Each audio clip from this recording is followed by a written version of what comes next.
GM, we are live again with the Graviton podcast, and we are very lucky to have a really diverse set of speakers here with us today.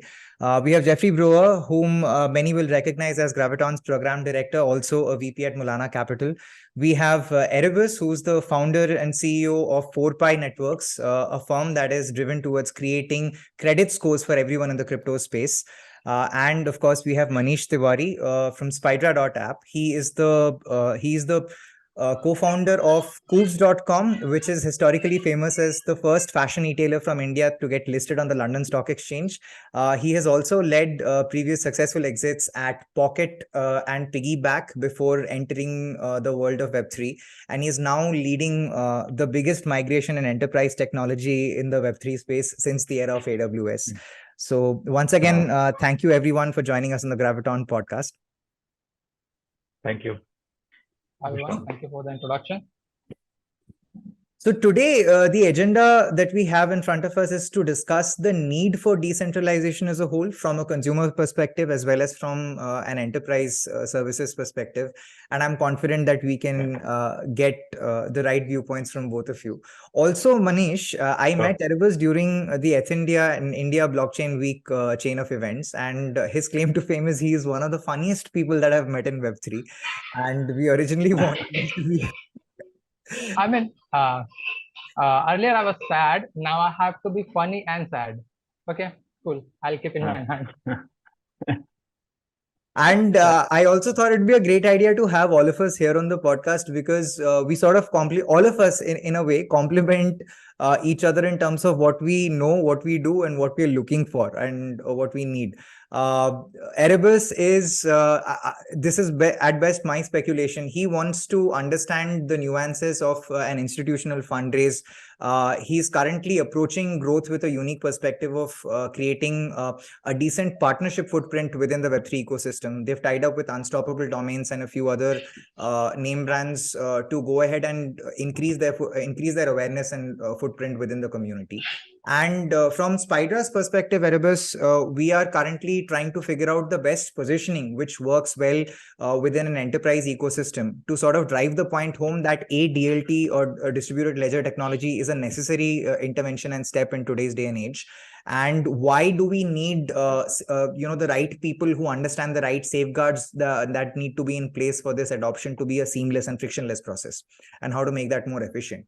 I would want to start with my first question aimed at Manish regarding your inspiration and your motivations, your convictions that led you into the crypto and Web3 space, because you have enjoyed tremendous success, to say the least, as a Web2 entrepreneur. And back then it wasn't called Web2. So what led this transformation journey? What convinced you to start up in this space? Thank you, Shawm, for the kind words. I won't say that I had tremendous success, but yeah, I can say that I was lucky to work with people who contributed in, let's say, some those decent kind of success. But yeah, now coming to Spydra, I think so. We all have been, let's say, I am a techie. I've been writing code since when I passed out from my college, and though I hadn't dealt or I hadn't done something in Web3 in terms of writing code there, but still I was very, very interested in the technology part of it, especially the immutability part of it, that how a transaction can be, you can say that the transaction hasn't been tampered through some mathematics, finally through some logic. And I think that was the most interesting part.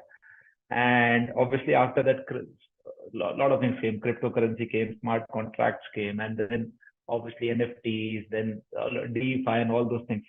Just that my conviction was not very much on those kind of things, just that I didn't see a lot of value. And when this enterprise blockchain started coming into picture, where is there a need for something? And that's where my interest in the technology part started, that okay, is the blockchain can solve some real use case, can solve some real problem. And that's where we thought that, okay, this is something which is interesting. Now, still, it was not a big motivator for me to start a company. Now, I think in 2021, I met Ashwath. Ashwath is my co-founder in Spydra, and we go a long way back. He's from my same college. And prior to Spydra, he was working in Microsoft, where he had worked in enterprise side where he worked on developing the blockchain platform for Microsoft and all those kind of things. So our discussion started that can there be a platform where we can can there be a platform where, let's say, an enterprise wants to adopt blockchain? Can we make that easy? Because in itself, it's a very complex piece, and to manage it is another different ball game. And there we saw that there's a big gap. Either companies are working in a, let's say, a very let's say, project model that, okay, you outsource something and then they do it. It takes time and money, or they're either building AWS for blockchain. There was none which was solving that problem in a DIY mode. So there we saw that, okay, there's a big opportunity, we think. And if we can create a product which is seamless, which is simple to use, simple to understand, I think we can create a big opportunity. And that's where this whole idea started. Okay, let's start doing something. So finally, the motivation was not just it's Web3. I think there is, we as founders personally, we believe that blockchain is not a solver of every problem, but there are certain problems which can't be solved best other than blockchain. And that's where we wanted to do something, and we saw that there is ample potential which can create a lot of difference, which can bring a lot of value to our end customers. And that's where, so basically the potential idea was one of the main motivators, which said that, okay, let's do something in this space. Yeah. And that's how we started Spydra. Yeah.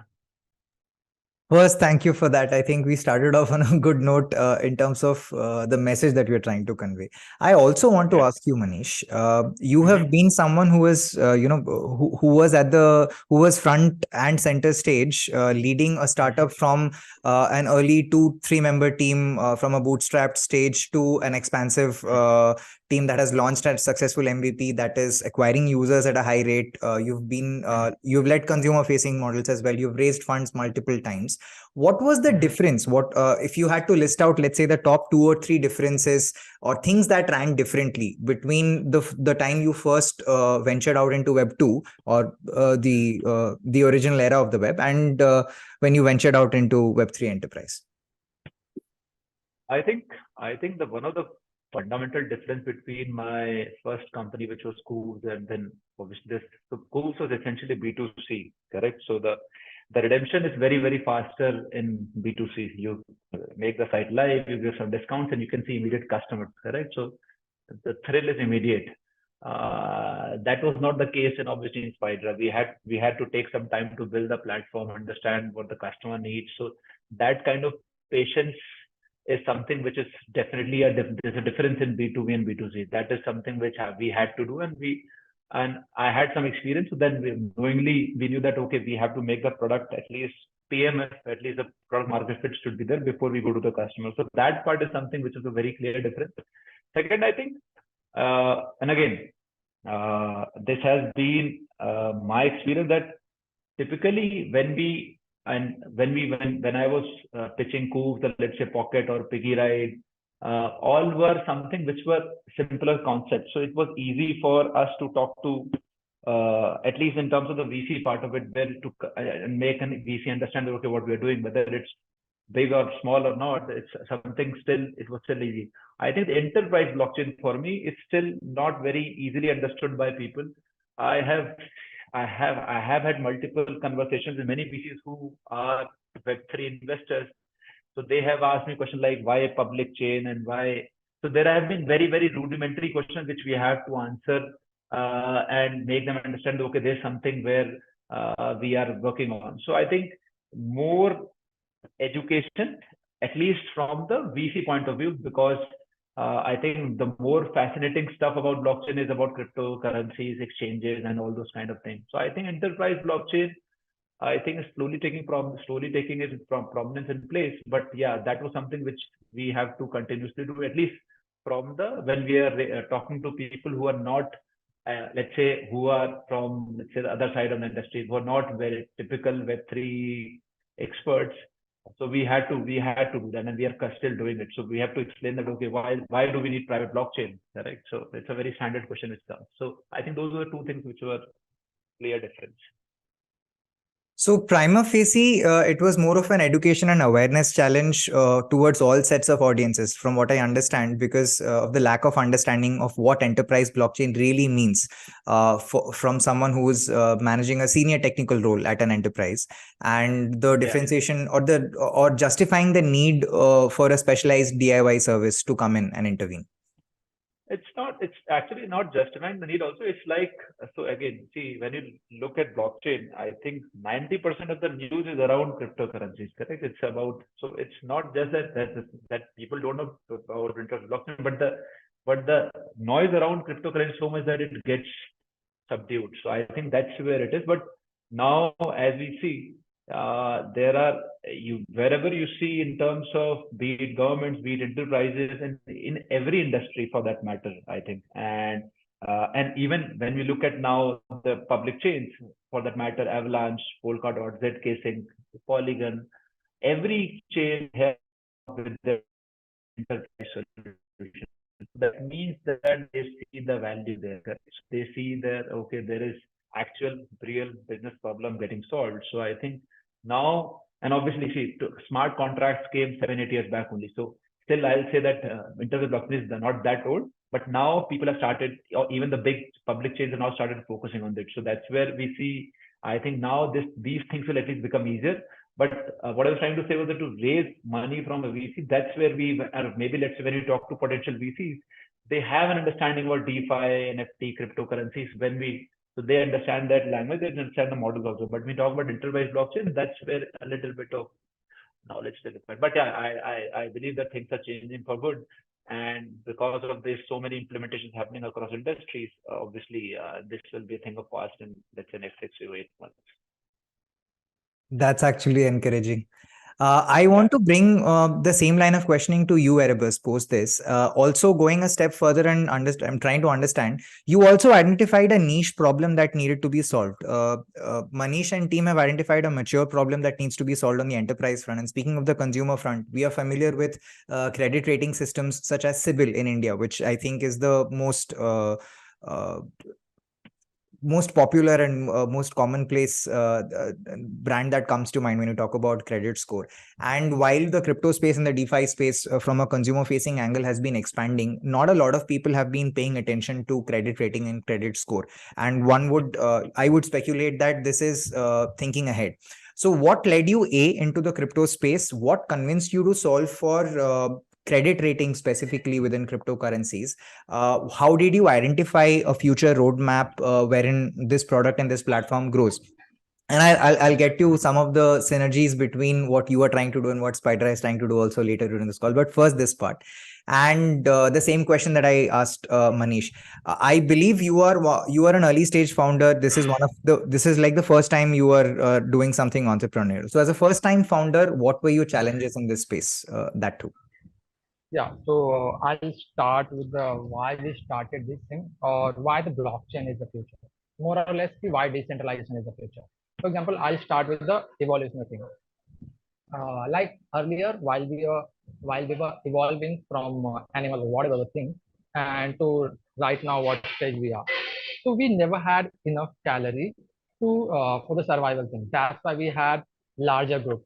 And as we proceed like down the line, the group becomes smaller and smaller. And after the industrial revolution, like one man can produce enough calorie that the entire family of his can survive. And uh, and after that, now like we're gonna work for one day, 1 month, you'll have enough calories that you can sustain for the long time. Like earlier, like you can eat a chip packet of chips, and it will be like, and you can survive on that for a day easily. And so what I'm saying is, see, we are becoming more individualistic. You may consider like where already we have seen the industrial revolution, they are more individualistic. West is more individualistic than the other part of the country, globally, south or something. And and now the AI thing. AI thing is giving you more power so that the one man can be more productive than 10 times, 1,000 times. It will gonna make you more individualistic. And when we become more individualistic. No, so we want to take our decision by ourselves. So that's why the crypto system is gonna helpful for us. It's giving a power to everyone. It's democratizing the power. So it will be beneficial. For example, uh, earlier, like very few people had the money, enough money to make a lot of things. Later, it started distributing to other people. In the same way, this thing is happening over here. And now, what we are making credit score and using on-chain and off-chain data. For like, what's the use of it? Like, for example, right now, it's the DeFi ecosystem is over collateralized. Like, if you have to borrow $100 or something, you'll have to put at least 150 $160 or something as a collateral, because it's very fluctuating thing. Whatever your collateral is, it's very fluctuating because it's volatile, it's not stable. So but consider you have a credit score, and using those credit score, you'll have other form of digital assets. For example, we already have digital gold, like ETF and other things. They are less volatile. If you can use those assets as a collateral, it will the blockchain or the DeFi ecosystem will reach more people. So we are trying to solve that problem. Like, we're gonna make a credit score, and using those scores, we are making a global community of affluent and high trust people.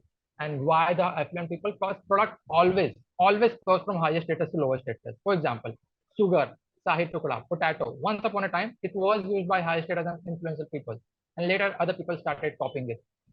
So that's what we're trying to make. And the about thing, the startup ecosystem, yeah, man, uh, uncertainty is everywhere, but the startup system makes you, it's like living a life in a 2x. Yeah.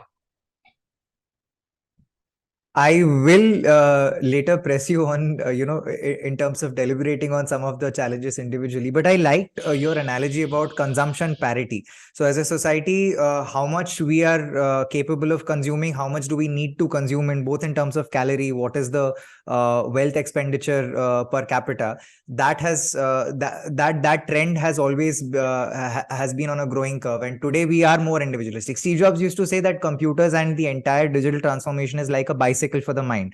AI is doing that. So your projection is that this is going to continue and grow further in the same rate, which is why DeFi becomes important. Yes, credit, the ability for people to borrow the prevailing form of currency also makes sense.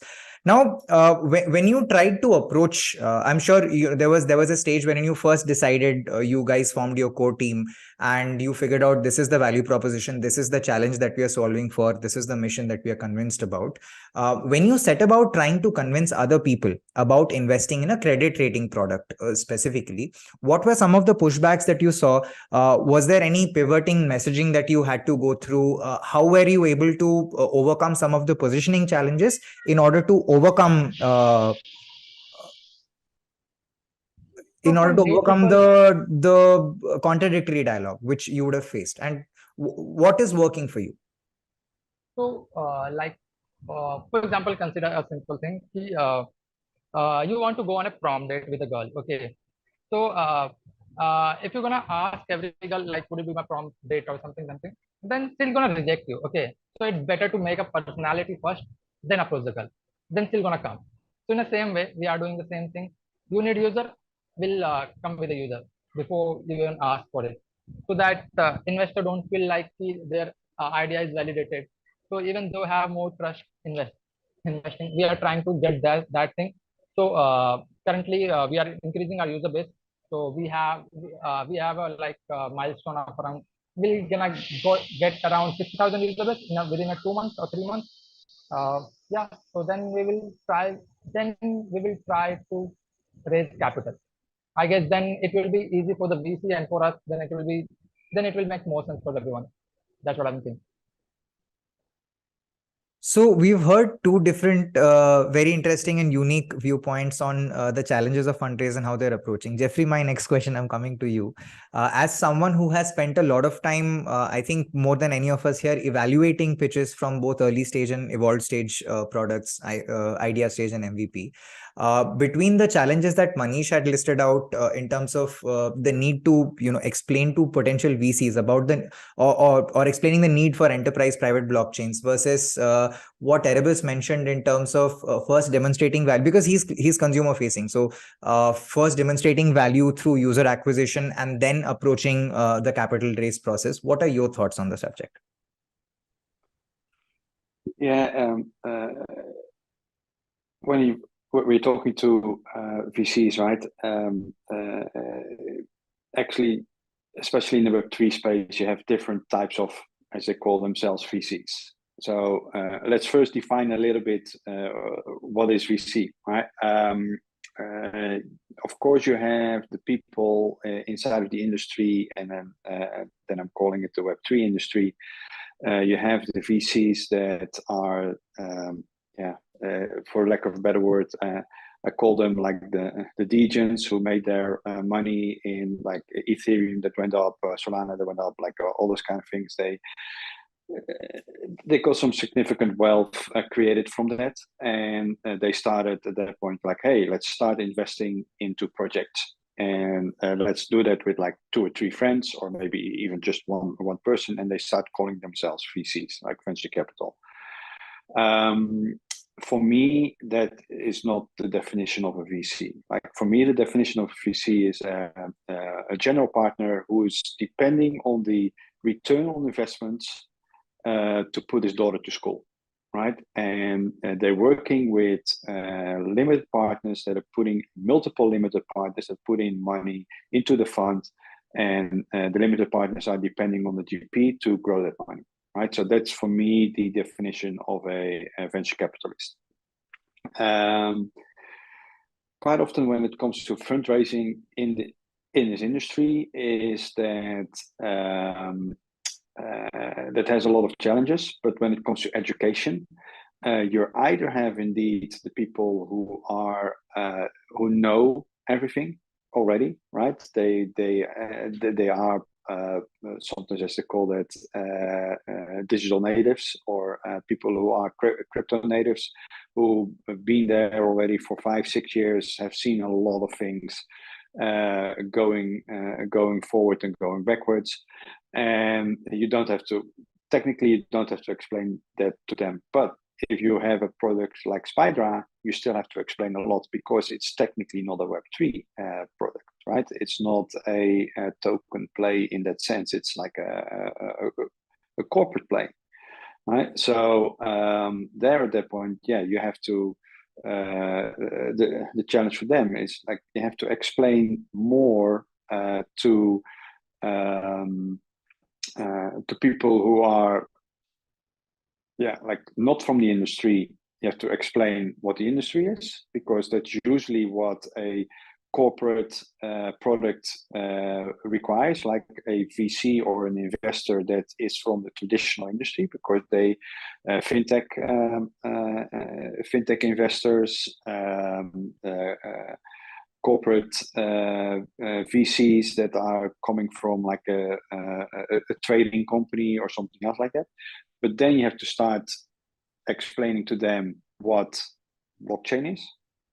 And then, of course, on the other side, when you have like the Web3 VCs, where they at that point might even have like a mandate on the VC that they only can take tokens, then at that point you have to start explaining to them what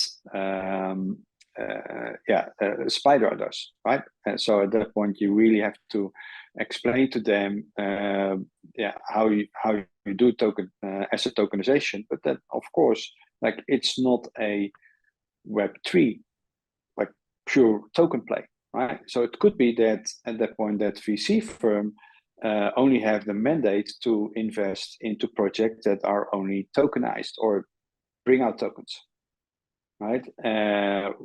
So that's a little bit a challenge for a product like a enterprise blockchain to start raising capital, because it's the best of both worlds, but it's also the challenge because both worlds don't mix that much.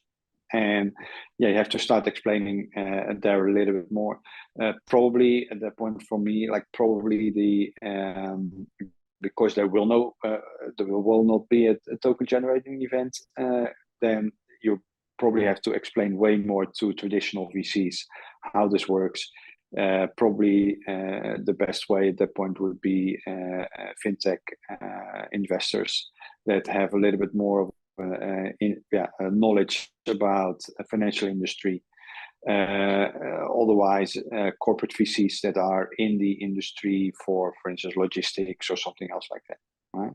So that's indeed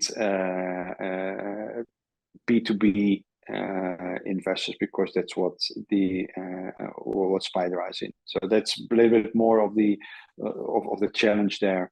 And then when it comes to ratings and consumers, like I'm personally more inclined for projects that are B2B.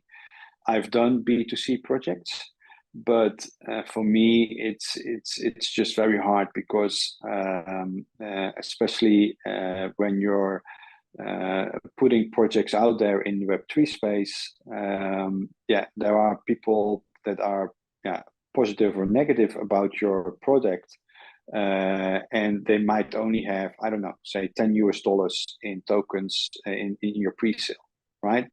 And then you don't know that, but they can be very vocal, right? While there might be a lot of people out there that have way more in that, and they still support you in a sense, but you don't see that when somebody's giving feedback on a project, like what is his stake. So I'm actually thinking that there would be a very nice market opportunity here, or product opportunity here, to have a feedback loop on projects where actually the amount of vested interest of that person will give their feedback a weight or not. I remember having this, having this discussion within our founders office circle. So I think both of you know Hassan also, Erebus and Manish.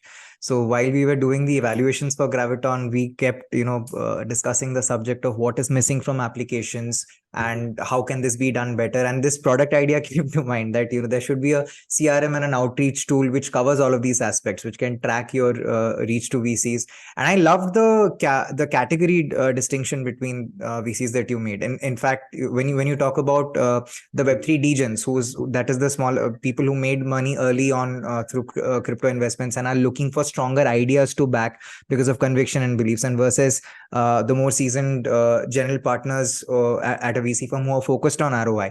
And correct me if I'm mistaken, the second category, which is the more evolved and organized approach category, for them, the team that is building this product is as important, or the strength of the team, the capacity of the team to execute the roadmap is equally important as the product idea itself. This is also some, and team slide, I remember you telling me that it's one of the most important things that shouldn't be missed. And Erebus, the first time I met Manish was at the Age of Web3 meetup in Kormangla, and what I distinctly remember when we called him onto the stage to introduce the product, and he never fails to do this, he always introduces his team within the first 30 seconds to a minute of the product pitch. And even today, we just saw he spoke about Ashwath, and he demonstrates the capacity of the team, the experience of the team to go ahead. I think that is one of the best takeaways that I have learned in terms of Communique. I want to come back to you, Manish, next after this. I spoke to Arpit, who's the person behind Graviton, and I remarked that, hey, Manish is a natural when you started talking about the product and explaining the pitch. And he said, no, he's seasoned, which was a better response. And I'm sure you've learned this over the years. What Erebus, me, and a lot of other viewers would also want to understand from you is how did you go ahead and so I asked you this question during the event also, the evolution of the narrative, and not just about Spydra, the evolution of the fundraising and the pitch narrative that you've developed over the years, the finesse that you have today in terms of describing the product, the team, in a very crisp and concise manner, which allows somebody who's potentially evaluating you to get the entire picture within a matter of 2 minutes. For context, Erebus, we asked Manish to do an elevator pitch, and while everybody else was mostly sort of, thinking about what to say, etc., Manish came back and asked me 1 minute or 2 minutes, and I said 1 minute, and he did his pitch. So, how long did it take you to arrive at this juncture? How much of back and forth did you have to go through in your previous teams? Also, what is the difference now that you're building a challenging Web3 enterprise facing B2B product? Plugging in another question basis what Jeffrey had mentioned. So Spydra is not in token pure play. So I'm sure this a question that comes to you often from VCs that you're approaching for follow-up rounds, wherein questions regarding your tokenomics, how do you quantify the ROI and so on? Shawm, if you can just maybe you can repeat the first question. Actually, there was some connectivity issue, so you can just Sure. So summarize the first question is, what amount of iteration or variations did it take for you to go ahead and arrive at a crisp and concise definition of the product and the team structure? How do you decide what statement to push forward first?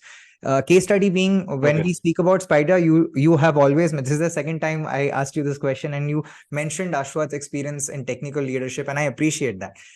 And you always know how to form the entire story within 30 seconds, 60 seconds, or 2 minutes. What is the process behind coming up with this messaging? Okay. So I think obviously so when I think I had done so I don't do podcasts, but I think one podcast I had done where I think 2 years back, and the person who was asking, he had asked me that what is the most important thing in a startup, correct? What is the most? Is it the money? Is it the idea? Is it the team? And right. So my first immediate answer without thinking was the team, and obviously my first team member is Ashwath. So I think in that regard, I think that's where I need to just put across that, okay, for the team who is doing this is capable enough to deliver this, correct? Finally, ideas mature, ideas change, ideas pivot. Things can go wrong, but then how do you come back to it? So I think that's where I thought that's why my always, when I start with Spydra, I just try to say that, okay, this is obviously about me. If not, then I'll introduce myself, but then I also add my Ashwath and what he has done, which adds a little bit more credibility that, okay, these guys know what they're doing. I think, and specifically this problem coming in terms of the team, setting up the team, I think the problem which I faced was that because not many people are associated with enterprise blockchain. I think that's where we tried when I was hiring people also.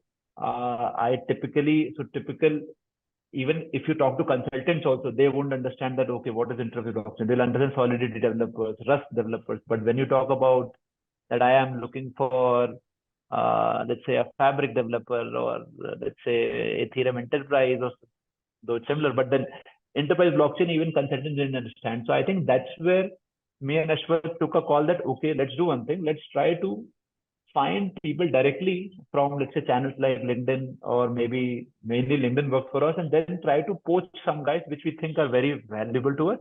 So we went after 2-3 guys which were very important for us. So out of those 2-3 guys, one guy joined, and that's how our life started getting sorted with, okay, he is the one who knows more than us.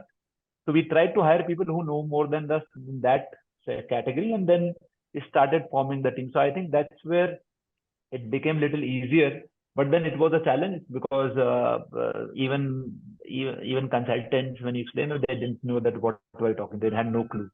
I think coming to the pitch part, I think one thing which is very important is not telling the solution. I think first coming to the problem, and that's, I think it's relevant for maybe for demos, business meetings, even to pitching to VCs. I think so. The way I try to position my solution is that, okay, is there a problem existing? And if there is a problem, this is the possible solution. So I think that's where the story becomes a little clearer to me also, and I tried it to be clearer to the audience.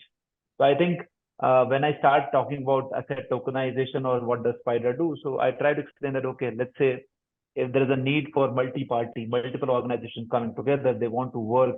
There are Web2 ways, but then if you want to create a truly transparent, secure, tamper-proof way, blockchain is the best possible solution.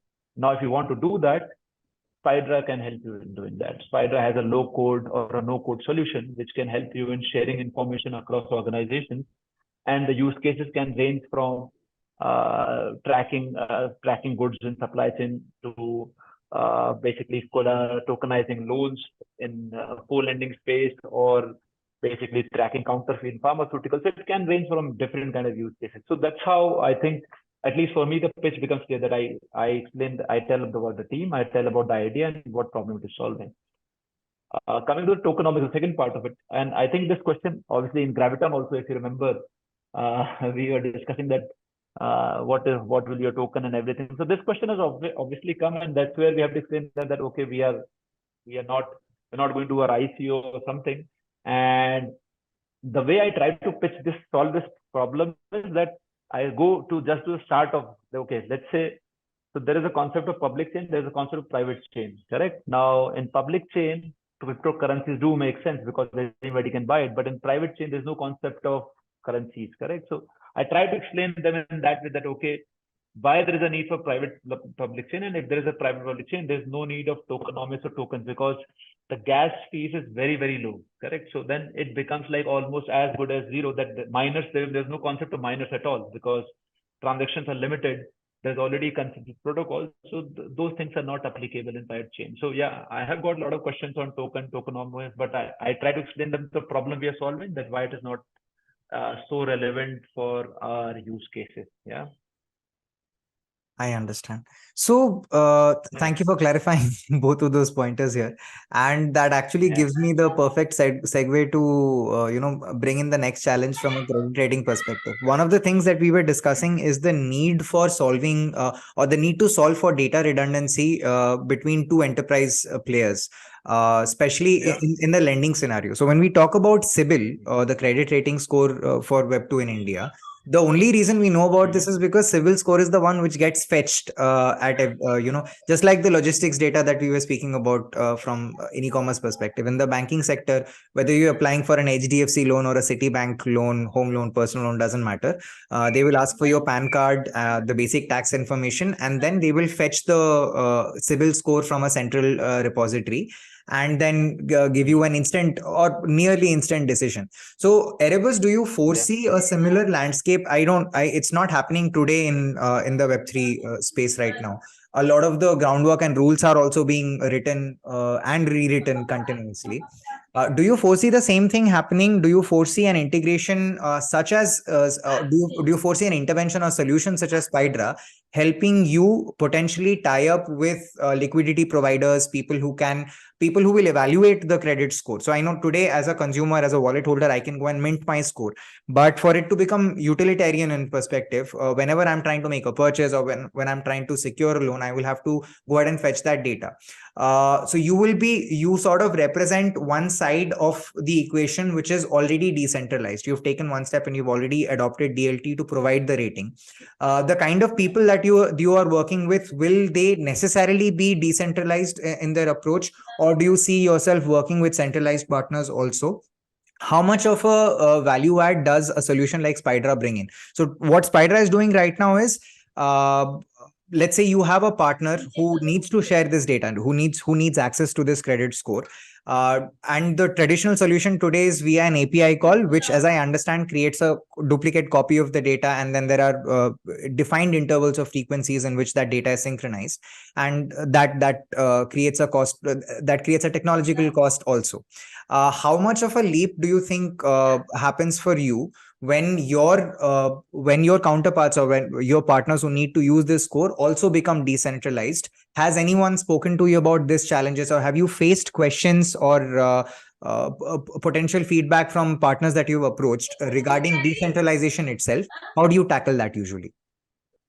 So, like right now, what we are creating right now, we are creating score based on all the on-chain activities. But we know off-chain data are very important.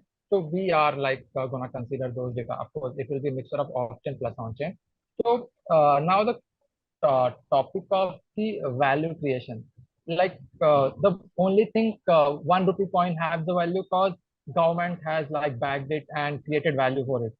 So score have the value only after someone is gonna create it. So in that case, Spydra can make more sense. And now the second thing is the decentralization thing.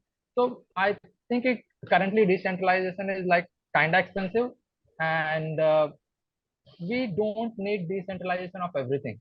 And for example, we say data is important, data is important. The just pay any user, like we're gonna take your data and make an social media app, and in return we're gonna pay 60% of whatever when we're gonna collect. He will happily share. It's not about the data. It's about the value, whatever you are generating from it. No, you should share it. So that part, if you are doing with the decentralization or anything, it's gonna work. Not just because of the decentralization or something. I guess it will be a mixture of both the things. Then it will be much better. Or we may in future we will have something else. I don't know. Let's see. Okay, I in guess it terms will be of a mixture. approaching this question a little more objectively, when you mentioned that a part of your growth strategy, a large part of your growth strategy was signing up with partners who can potentially add value to the product that you're building. Because Yeah. it's a credit rating system, my understanding is that your partner pipeline today includes, like I said, liquidity providers, trading exchanges, staking platforms, as well as potentially in the future traditional liquidity providers or traditional money lenders. That includes people who are banks today. Maybe right now the CBDC landscape is developing, which is partially decentralized but not completely. My first objective question is, have you had conversations with partners of this nature so far? Specifically where the challenge is that the partner themselves are a centralized solution, and in order to integrate with your product they need a degree of decentralization to for the match to work. Has that sort of a problem come up so far, is No, question number one. we haven't faced that thing, but I don't think that the off-chain player, like banks, are gonna contact you. Like they do not even know the technology and all. They are not. They are in a bubble, like banks is gonna work and all. They are not saying, even though SVG is collapsing or everything. They are in a very good mood. They won't gonna contact you unless it's RBI. Like they're gonna make some RBI is gonna make some rule, and then they will going to contact you. They haven't contacted us. Okay. So Manish, I'd like to get your thoughts on this also. This is an interesting area. I know this is also an education level challenge or an awareness challenge, if you may.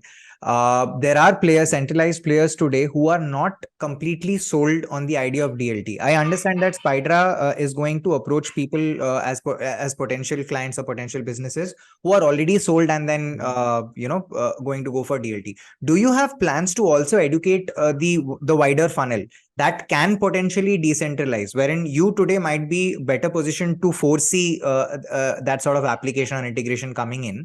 How would you approach this education perspective? Does my question make sense to you? Yeah. So correct. So I think the first, as you've stated, that the first approach is obviously to reach out to players who are already thinking about blockchain, right? Who want to do build some solutions. I think that's where the match is almost perfect. That okay, if they want to do it, they want to do it in-house, or they want to outsource it someone like us. So there we can give them a very, very sleek solution which can just do those things in a very, very fast manner and a cost-effective manner also. Now, just to educate in terms of that, what are the different kind of use cases which can be solved through blockchain or through enterprise blockchain? We are going to create some case studies. So, for example, we are just going to launch by next week. So we are working within chain, used for basically tokenizing claim insurance process. Yeah, so which is very time taking. There are different parties who communicate with each other, and there are a lot of challenges. So we are going to create case studies like this, where a customer, or let's say customers, let's say entities like hospitals, TPAs, or insurance guys can come and see the system, that how decentralization can help them in solving some of those issues. So we are going to create case studies in insurance, real estate, supply chain, manufacturing, pharma, so different retail, which will give you a flavor that how certain problems, if they want to solve through blockchain, can be solved using Spydra's platform. So this is the kind of I think focus will be to showcase that how our solution can help. Obviously, we also are now going to do a lot of let's say similar to this podcast, where we're going to showcase them. There are certain problems also, not just, let's say, the solutions itself, the use case itself, there are certain problems with blockchain also. And it's a tech-based problem, which I think we have solved, which is one of the biggest problem in blockchain is that it's very difficult to query data, correct? It's very difficult to treat it like a database. And if you want to build a solution where the customer facing, you need to get some data from blockchain, it's almost very impossible.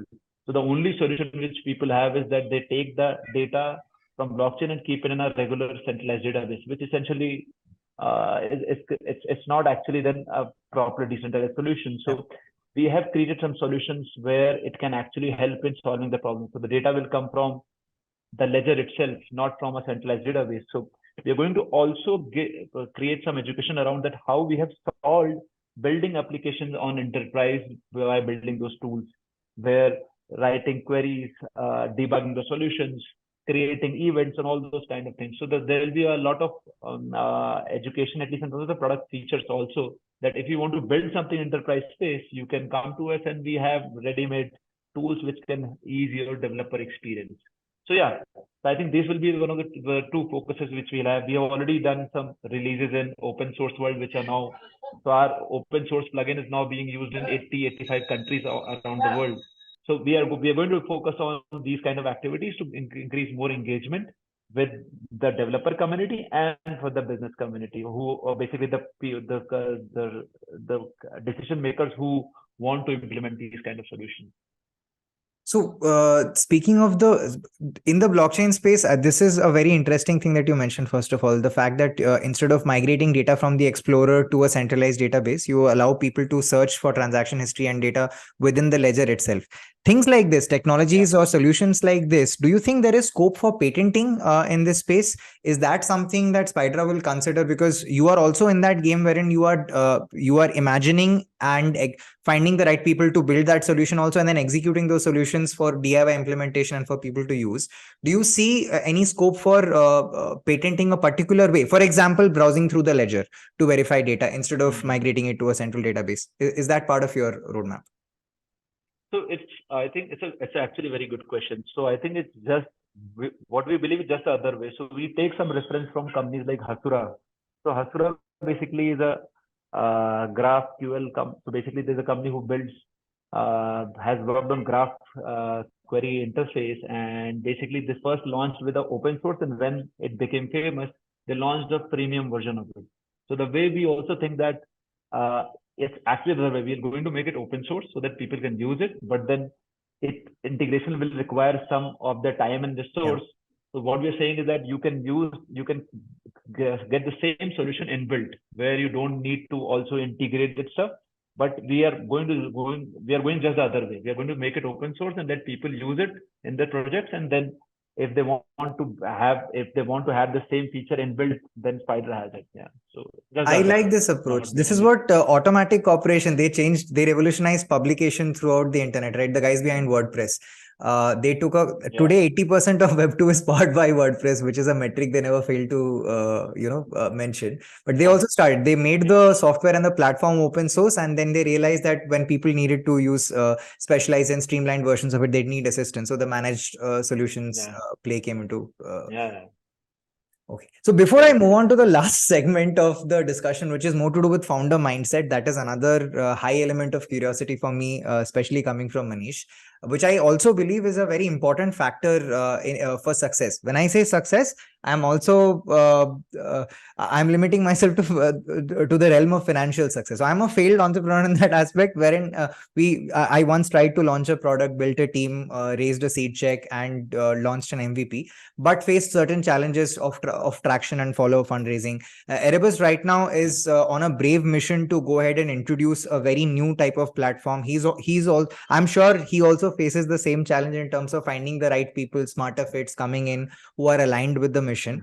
As a sum total for your entire enterprise to be successful, for your company to be successful on all fronts, for the team to be aligned, for your fundraising efforts to go the way you have visualized in your head, all of that requires a certain amount of personal mindset to come in. So I'm going to come back with questions to Manish and Erebus both individually on this aspect, because I find both of you uniquely inspiring as far as this aspect is concerned. But at this juncture, I also want to invite Jeffrey to sort of intervene and speak about. So the subject that we just covered here is the need for decentralization from a consumer education perspective and from an enterprise perspective.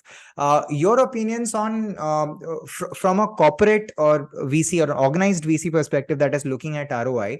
How is the landscape looking like today?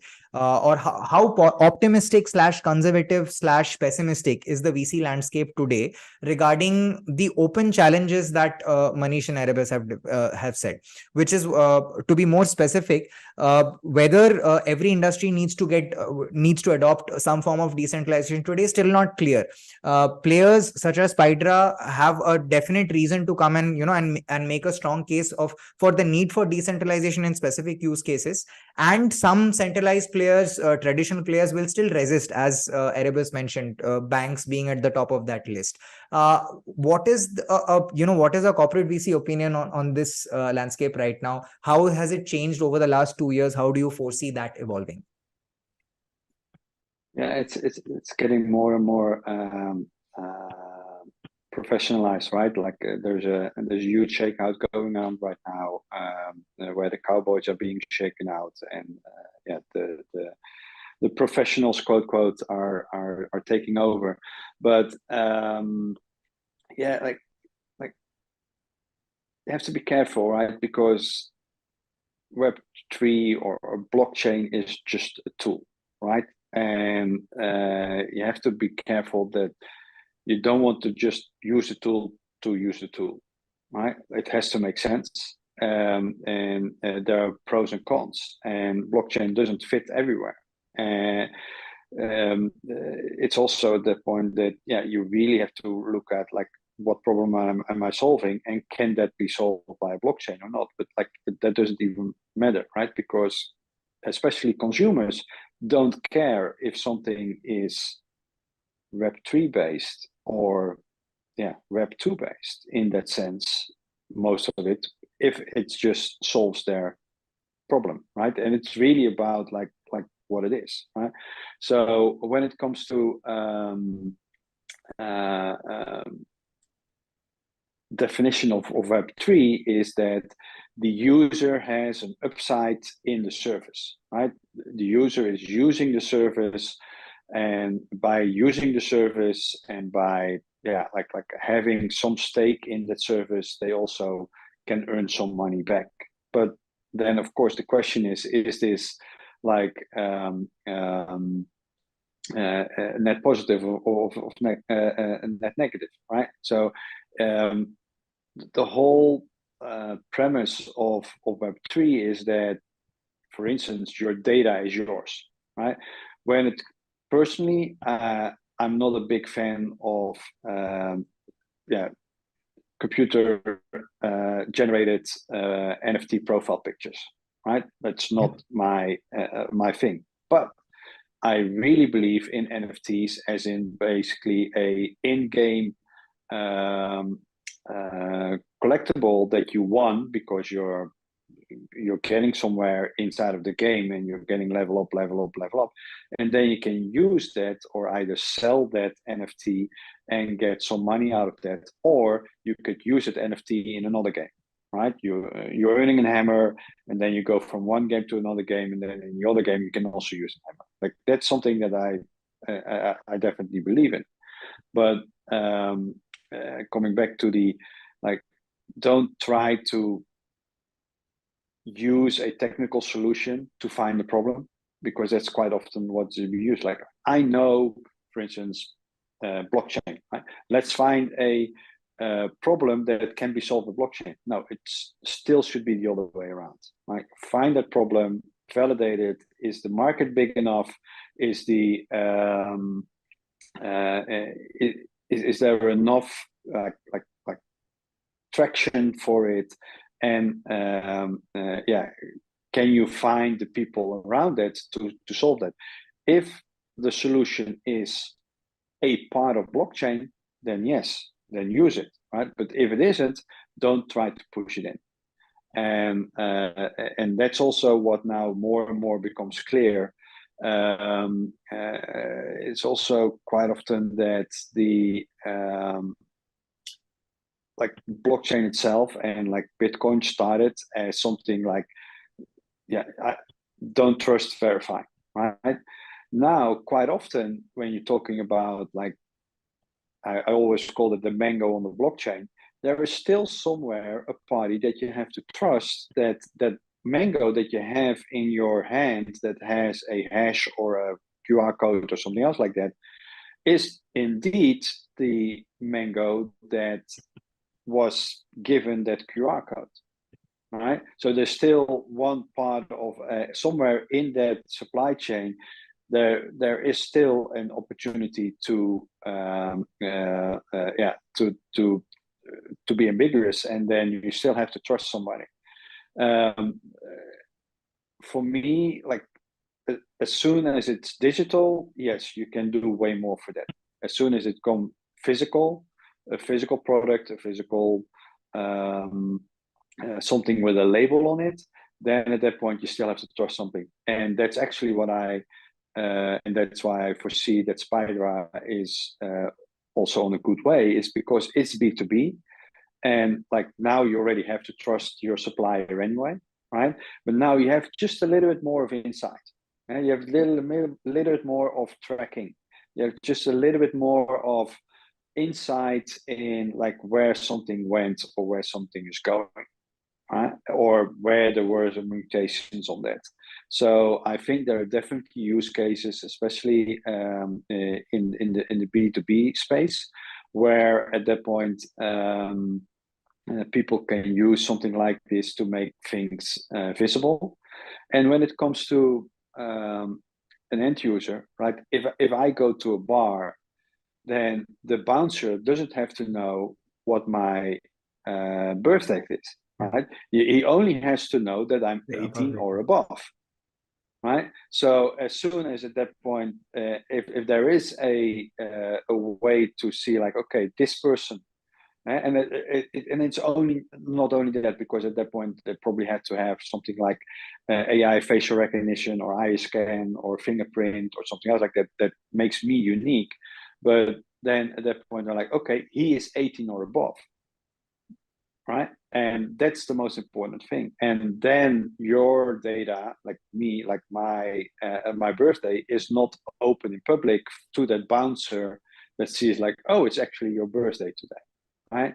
Or something else like that. So there are still a lot of use cases out there that just say like, okay, like information that is now spread around freely, because there's no other way to do that, will be more private, because of the fact that it's only checked like, hey, do you earn more than say $1 million rupees, or do you earn less than $1 million rupees, right? The actual amount that you earn doesn't matter, as long as some like data source that we all say is secure and we trust says yes it is, or no it isn't. Even when you, for what Erebus and team are building, when you add a layer of zero knowledge proofing to that, I think that's something that is doable in the future. And today banks, when somebody calls you or they start, do you need a credit card? This is how it goes in India. And if you say yes, they're going to start asking some very intimate questions like, how much do you draw in hand? What EMIs are you paying today? Which technically is not necessary. If a competent authority is providing a credit rating and taking accountability for the fact that yes, this is a go ahead, that should be it. Just like the bouncer does not need to know the actual age. And yeah, I think a lot. So what you're saying is VCs, even as a VC, you are still optimistic about the growth opportunities in segments such as this. We will need to do a separate session, I believe, altogether for the concept, in order to emphasize ZK and the possibilities that ZK opens up in this domain. I will also make it a point to invite you there, Erebus, and potentially Manish and other people. But here, yeah. So Help me, correct me if the summarization is going away from what you intended to say. So VCs are still actually optimistic about what remains to be validated or what remains to be solved through the real application of blockchain as a solution to existing problems, such as the bouncer use case that you mentioned, or the fact that banks don't need to know the entire financial history before making a credit linked decision. Yeah, correct. And there's still a lot to do, right? But especially when it comes to digital IDs, right? Like that's a challenge because quite often there has to be either that like a government should start leading that, right? Like I wouldn't say should, but like probably the implementation of that would be government related, right? I can still remember many moons ago. I was part of the Dutch government in innovation project somewhere, ON21 that was called, and they had at that point they were working with like digital on chip ID, like what we now all use as in like in your bank card, but then at that point as your ID card as a person, right? That's something that is already like now being rolled out because it's on your passport or on your ID card, right? Now it might be even contactless, right?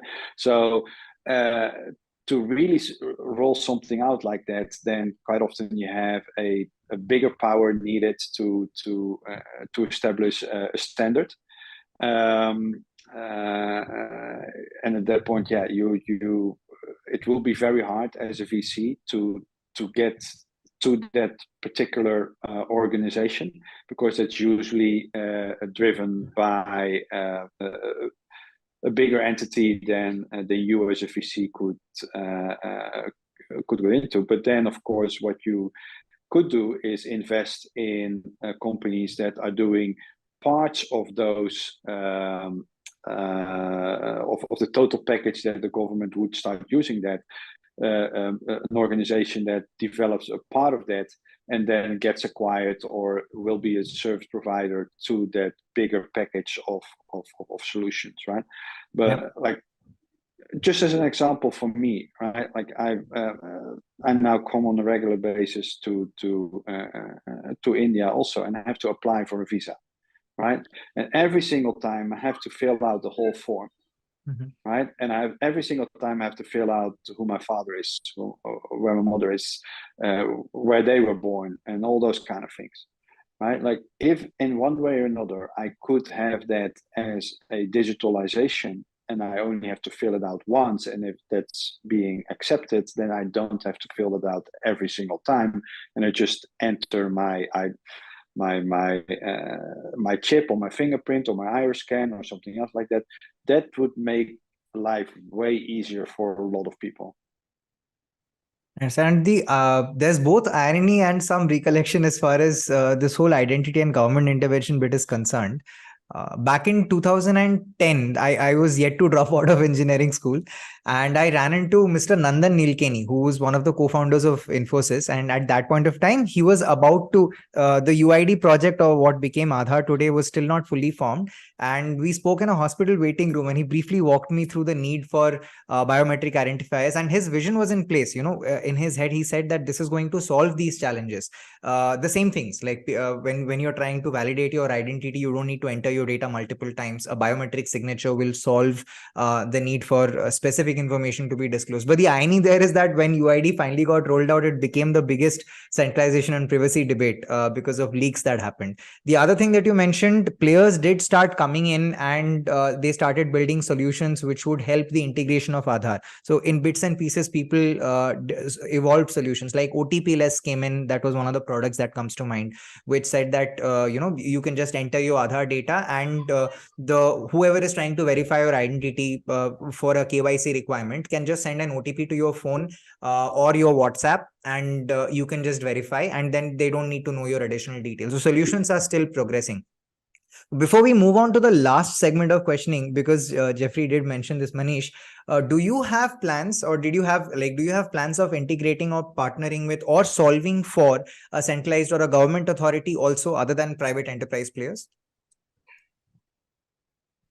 So, see, conceptually, we call them oracles, correct? Okay. So, let's say if there is a blockchain and it can be public-private, if you require some data which has to come from outside, correct? So, we call them as oracles. And yeah, so we as a platform do support oracles where the data, let's say, if in terms of this is Sybil, so there will be a request which will be made from the smart contract to a Sybil, and then the basically Oracle will return the data. So yeah, so we not only government bodies, but let's say across different systems ranging from let's say if a very simple example can be EMR companies like Athena Health, HRMS tools which have some data. Now, if they have APIs and where let's say for some reason I need a data about an employee or I need a data about a patient, and if that system already has the data, so if they have APIs, they can be integrated as oracles and they can share the data, and then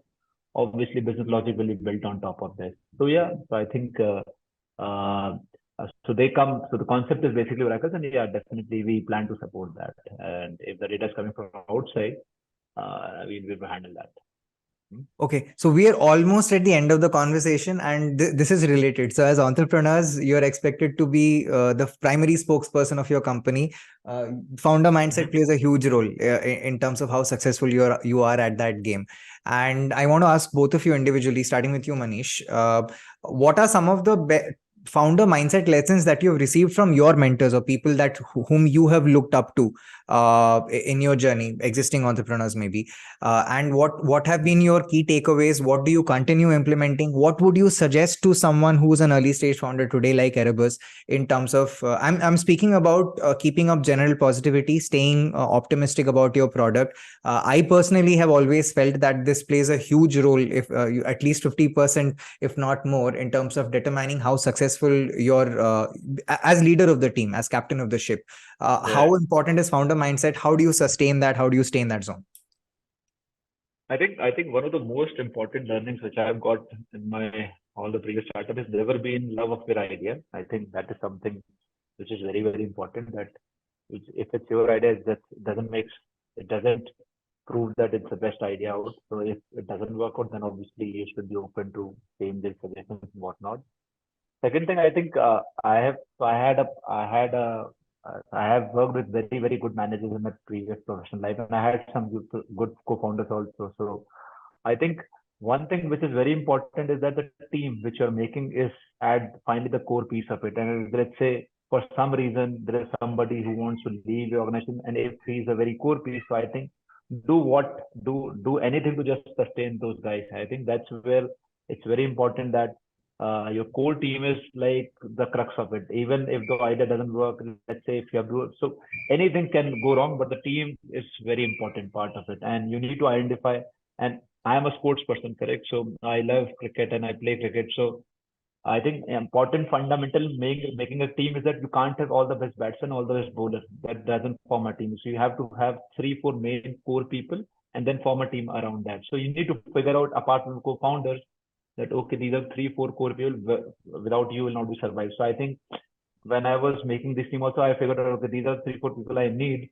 Hell, what may come. So even if I have to, let's say, forego or something, so I'll just make sure, but I need to make sure that these guys are happy. So I think that's where it's very important that you have that team intact, and just bet on them and give them all the freedom. And if you have anything to obviously guide them, definitely, but 99% time they will guide you. So. That's an interesting insight. Don't be in love with an idea, but definitely be in love with your core team. And yeah.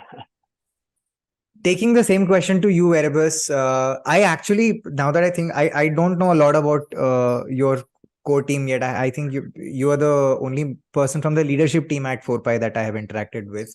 What has been your experience in this era? What has worked for you in terms of being in the founder mindset zone, flow state, if you may, and what has worked for you till date? What keeps you going? Yeah, the thing is, yeah, team matters. We think we know about product and we know about things. We do not know about anything. Okay, I'm not being realistic, but yeah, we think lots of VC or whatever who is, they do not know. They just bet. Okay, it's like the number of parameters that can affect the product. No, you can't even know the number of.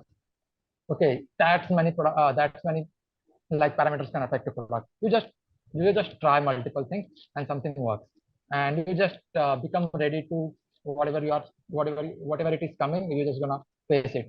That's what you're training to become, and the team matters because at the end, whatever you face, and you just come to them, and they're gonna make the next. They're gonna solve the problem, and yeah, man, that's the thing. And yeah, we just do the thing, whatever right it is.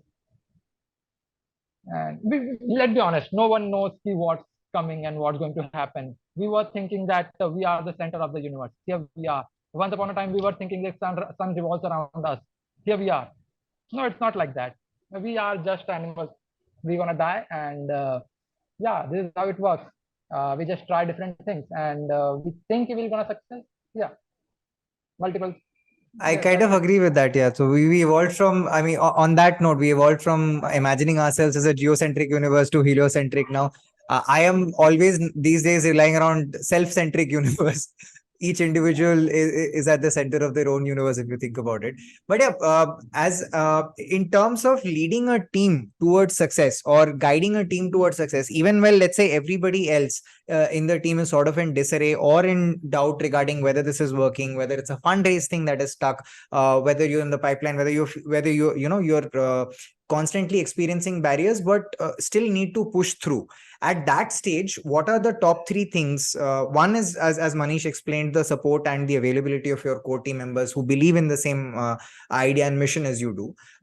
Is there anything else? To be very objective and specific, I was trying to get in and try to get some insider secrets out, such as, do you meditate twice a day? Do you work out? Do you now what I've learned right now is Manish plays cricket, which explains a lot about the leadership mindset and keeping the ship together. Similarly, for you, Erebus, what are some non-technical, non-business activities that help you stay in the game? So I don't, as of now, like I don't play any sports, but sports teaches you a lot of things. Feel like whatever the situation is, just try to give your 100% and 100%. But this is what we are learning. No, we are just not trying to give up. Like every day you face something, and next day you try, and next day you try and come up with something else. So this is what the core principle is. Just keep trying. That's it. Like nobody knows. I'm giving an example. Like I'm not shitting on anyone.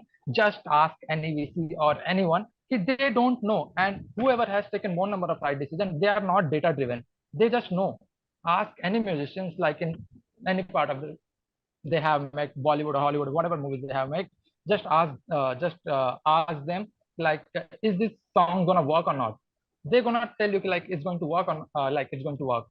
Maybe it's not going to work, but they won't be able to tell you like why it's not going to work. They are not data driven.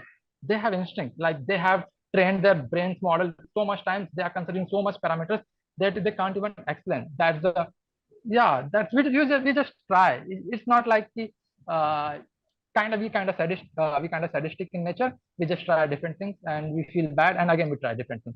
That's it. I don't find it sadistic at all. I think I'm able to understand what you're trying to say. James Cameron used to put the same messaging across, like the future is uncertain, but be okay with the uncertainty and push through despite it. And we are kind of sadistic. I'll tell you why. For example, the Manish Bhai, and he is a second time founder. Okay, I'm very certain he can't sleep without the stress. At the moment he sell whatever he leave his company, whatever gap he has, he won't that we need now. We think we need that patience, we need that peace. We don't need that peace. We are so addicted of that. We think if we get addicted by the cocaine and other things, we get we get addicted by this serotonin hit. That's why, for example, you may have seen lots of travelers who have traveled their entire life, they can't settle at the end. this thing always was The love for about wanderlust, the desire. love for risk, the love for uncertainty sort of becomes an addiction. Yeah. Okay. Actually, this has been one of the most insightful sessions this entire season. So thank you to both you, Manish, and to you, Erebus. Contrasting opinions, Thank you. as I imagined at the start of the episode, but as a whole, very enlightening for someone who's watching this, from a third person perspective. For our viewers, I'm sure this has been the most engaging, if not, at least one of the most engaging episodes that we've ever had. Before we call it a day, I just want to leave the floor open. If you have any questions for each other, more specifically, if Erebus or Manish have any questions for Jeffrey, or the other way around. It's already an hour, so I think let's not, but we'll connect maybe after this. And if I have, I think that's it for now for us. Yeah. Okay, that makes sense. So, Jeffrey, any parting words for our founders? Thanks both for indeed being available and doing this. Also learned a lot during this session, so thank you very much for that. And thank you. And of course, Spydra, I'd like to see you grow indeed during this program, so that's also great. And nice to meet you, Erebus, and I hope to connect with you next time I'm visiting India again. Yeah, and it was not a personal attack on you. I was just saying what I think. No, I understand. That's what okay. the forum is for. Yes. And thank you for again, I know I'm just repeating this, but I'm actually very grateful for the opinions that were free flowing today. So thank you for being a part of this podcast. For those watching, thank you for watching till the very end. Don't forget to join Graviton to receive more updates on episodes like this. Do follow Spydra and 4Pi to understand what happens next in their journey of growth. And until next time, full speed ahead. Thanks, guys.